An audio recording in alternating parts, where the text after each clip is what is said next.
இன்றைய வாசகங்கள் ஏப்ரல் 4, 2025.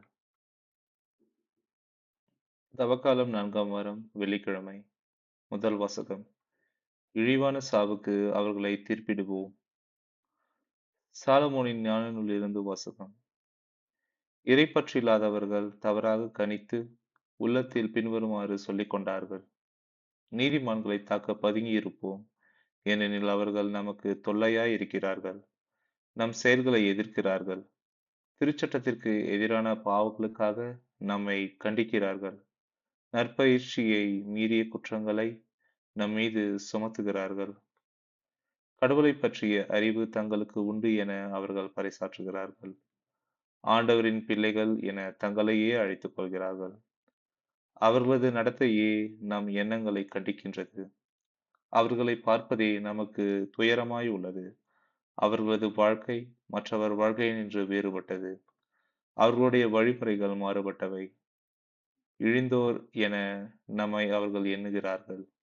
தூய்மையற்ற பொருளில் நின்று ஒதுங்கிச் செல்வது போல நம்முடைய வழிகள் நின்று விலகிச் செல்கிறார்கள். நீதிமான்களின் முடிவு மகிழ்ச்சிக்குரியது என கருதுகிறார்கள். கடவுள் தம் தந்தை என பெருமை பாராட்டுகிறார்கள். அவர்களுடைய சொற்கள் உண்மையா என கண்டறிவோம். முடிவில் அவர்களுக்கு என்ன நிகழும் என ஆய்ந்தறிவோம். நீதிமான்கள் கடவுளின் மக்கள் என்றால் அவர் அவர்களுக்கு உதவி செய்யட்டும். பகைவர்களிடமிருந்து அவர்களை விடுவிப்பார். அவர்களது கனிவினை கண்டுகொள்ளவும் பொறுமையை ஆய்ந்தறியவும் பசைமொழி கூறியும் துன்புறுத்தியும் அவர்களை சோதித்தறிவோம். இழிவான சாவுக்கு அவர்களை தீர்ப்பிடுவோம், ஏனெனில் தங்கள் வாய்மொழிப்படி அவர்கள் பாதுகாப்பு பெறுவார்கள். இறைப்பற்று இல்லாதவர்கள் இவ்வாறு எண்ணி நெறி தவறி சென்றார்கள். அவர்களின் தீயொழுக்கமே அவர்களை பார்வையற்றோராக்கிவிட்டது. அவர்கள் கடவுளின் மறைவான திட்டங்களை அறியவில்லை. தூய வாழ்வுக்கு கைமாறு உண்டு என்று நம்பவில்லை.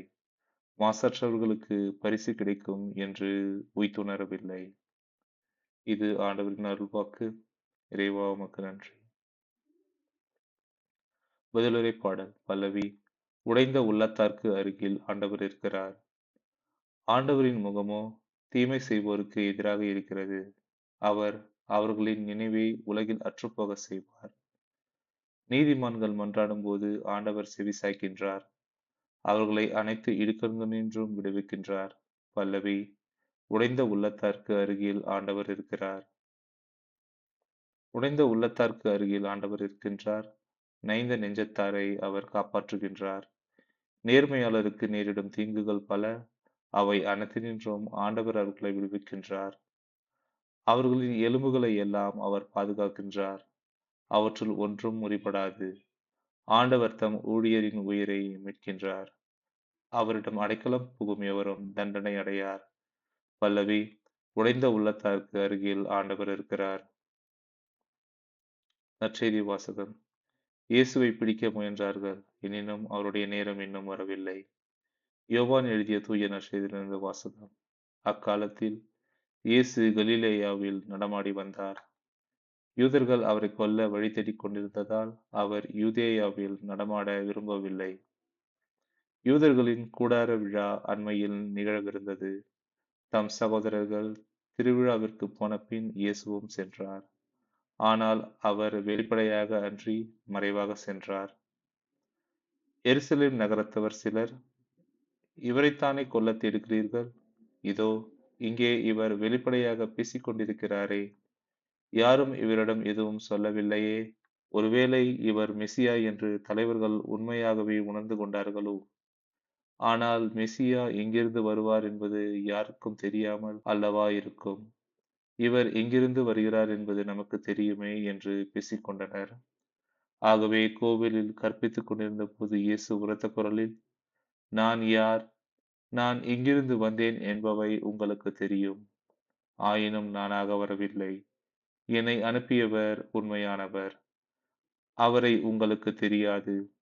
எனக்கு அவரை தெரியும். நான் அவரிடமிருந்து வருகிறேன். என்னை அனுப்பியவரும் அவரே என்றார். இதைக் கேட்ட அவர்கள் இயேசுவை பிடிக்க முயன்றார்கள்.